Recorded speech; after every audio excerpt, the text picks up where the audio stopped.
പണ്ടൊക്കെ CBI ഒരു case ഏറ്റെടുത്തു എന്ന് കേൾക്കുമ്പോൾ ജനങ്ങൾക്കുള്ളിൽ ഒരു വിശ്വാസമുണ്ടാകും. ഒപ്പം അവർ സത്യത്തെ പുറത്തു കൊണ്ടുവരുമെന്ന പ്രതീക്ഷയുണ്ടാകും. എന്നാൽ ഇന്നോ CBI അല്ലേ, അവരൊക്കെ കണക്കാണ് എന്ന ഒരു പൊതുജന വികാരം ഇപ്പോൾ ഉണ്ടായി തുടങ്ങി.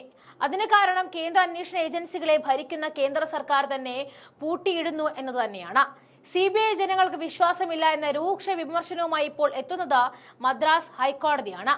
സെൻട്രൽ ബ്യൂറോ ഓഫ് ഇൻവെസ്റ്റിഗേഷന്റെ പക്ഷാപാതപരമായ അന്വേഷണങ്ങൾ കാരണം പൊതുജനങ്ങളുടെ വിശ്വാസം തകർന്നുകൊണ്ടിരിക്കുകയാണെന്ന് വിലയിരുത്തുകയായിരുന്നു കോടതി. അന്വേഷണ പ്രക്രിയ മെച്ചപ്പെടുത്തുവാനും പൊതുജനങ്ങളുടെ കണ്ണിൽ യഥാർത്ഥ പ്രതിച്ഛായ വീണ്ടെടുക്കുവാനും കോടതി കേന്ദ്ര ഏജൻസികൾക്ക് നിർദ്ദേശവും നൽകി. കുറ്റകൃത്യങ്ങളിൽ പ്രതികളായ വ്യക്തികളെ പ്രഥമ വിവര റിപ്പോർട്ടിലും അന്തിമ റിപ്പോർട്ടിലും ശരിയായി ഉൾപ്പെടുത്തിയിട്ടുണ്ടെന്ന് ഉറപ്പാക്കാൻ കേന്ദ്ര ഏജൻസി ഡയറക്ടർ അന്വേഷണങ്ങൾക്ക് മേൽനോട്ടം വഹിക്കണമെന്നും ജസ്റ്റിസ് KK രാമകൃഷ്ണന്റെ മധുര ബെഞ്ച് ശുപാർശ ചെയ്തതായിട്ടാണ് ബാർ ആൻഡ് ബെഞ്ച് റിപ്പോർട്ട് ചെയ്തത്.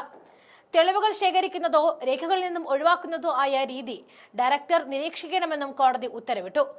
നിരുപദ്രവകരമായ കേസുകൾ രജിസ്റ്റർ ചെയ്യുന്നത് ഒഴിവാക്കാൻ സുപ്രീം കോടതി സൃഷ്ടിച്ച നിയമതത്വങ്ങളെക്കുറിച്ച് അന്വേഷണ ഉദ്യോഗസ്ഥർ അറിയിക്കുന്നതിന് വേണ്ടി ഏജൻസിക്കുള്ളിൽ ഒരു നിയമസംഘം രൂപീകരിക്കണമെന്നും ബെഞ്ച് പറഞ്ഞു.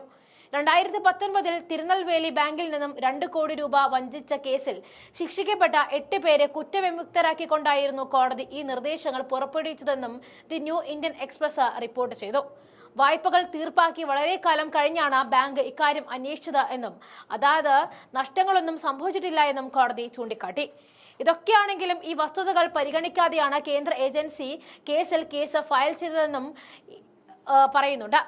EDയും മറ്റ് കേന്ദ്ര ഏജൻസികളെയും ദുരുപയോഗിച്ച പ്രതിപക്ഷ പാർട്ടി നേതാക്കന്മാരെ വിരട്ടുകയോ വരുതിക്കാക്കുകയോ മാത്രമല്ല, വൻകിട കമ്പനികളെ വിരട്ടി BJPയുടെ ഗുണ്ടാ പിരിവിനുള്ള കൊട്ടേഷൻ സംഘങ്ങളായിട്ടാണ് കേന്ദ്ര ഏജൻസികളെ ഇപ്പോൾ കേന്ദ്ര സർക്കാർ വളർത്തിക്കൊണ്ടുവരുന്നത്.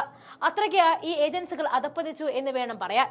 കുത്ത കമ്പനികൾക്ക് വേണ്ടിയിട്ട് പരസ്യമായിട്ടും രഹസ്യമായിട്ടും പ്രവർത്തിക്കുകയും ശിങ്കടി മുതലാളിമാരുടെ പിന്തുണയോടുകൂടി ഭരണം നിലനിർത്തുകയും അവരുടെ താല്പര്യത്തിന് വേണ്ടി രാജ്യത്തിന്റെ പൊതുസ്വത്ത് വിറ്റഴിക്കുകയും ചെയ്യുന്ന അതേ BJP പല കമ്പനികളെയും ഭീഷണിപ്പെടുത്തി പണം തട്ടിയെടുത്തിട്ടുമുണ്ട് എന്നതാണ് യാഥാർത്ഥ്യം. അന്വേഷണ ഏജൻസികൾ ശരിയായ ദിശയിലല്ല എന്ന വിമർശനം സുപ്രീം കോടതിയിൽ നിന്നും വരെ കേട്ടിട്ടുണ്ട്. നീതിപീഠങ്ങൾ ഒക്കെ വരെ കാര്യങ്ങൾ മനസ്സിലായിട്ടുണ്ട്. ഇവരെ പിടിച്ചുകെട്ടാൻ ഒരു നാൾ ഇവരെല്ലാവരും തുനിഞ്ഞിറങ്ങുമെന്ന കാര്യം നമുക്ക് ഉറപ്പായി കഴിഞ്ഞിരിക്കുകയാണ്. ആ പ്രതീക്ഷയിലാണ് ഓരോ ജനങ്ങളും ഇപ്പോഴുമുള്ളത്.